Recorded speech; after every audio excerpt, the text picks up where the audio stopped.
So Israel's just declared all-out war on the Palestinians that they're occupying in Gaza after a successful surprise attack by the terrorist group known as Hamas. And you know I'm air quoting terrorists, but the point is, like, these attacks on Israel are nothing short of historic. Like, this is literally Israel's 9/11.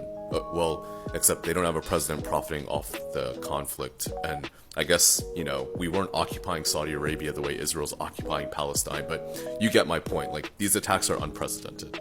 For context on why this is so shocking to everyone, Israel is a military superpower in the Middle East. Their defensive capabilities have been co-developed by the United States military. Their Iron Dome, paid for by us in 2014. Their border security sets the standard for every other country. Their defensive systems are supposed to be impenetrable, unless you have some insider information on how to breach them.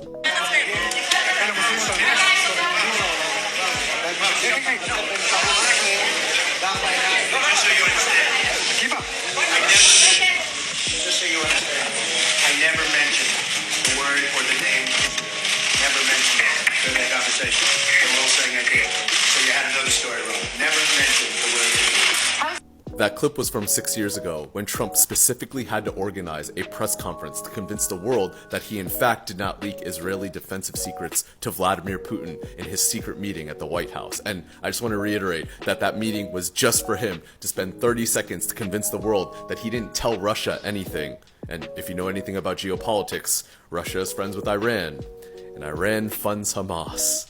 Now, I don't claim to be a journalist, so I'm just connecting the dots how I see them. But if you disagree, then I want us to explain how a bunch of unsophisticated 21 to 25-year-olds armed with only machine guns were able to breach a superpower's multi-billion-dollar defensive system that covers the land, sea, and air without the help of Iran or Russia. And I mean, by the way, Iran funds Hamas the exact same way we fund Ukraine.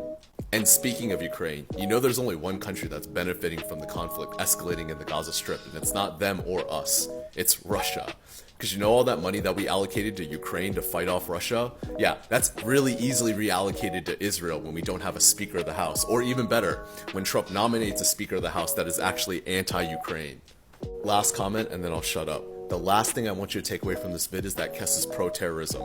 I think it's horrible that Hamas has killed over 250 civilians and gang-raped a German activist. That being said, if you're pro-Israel in this situation, then you don't have the right kill count on the amount of kids that have died at the hands of Israeli airstrikes. This footage is from last year, and Israel has promised to make Gaza look like this in the next couple of weeks.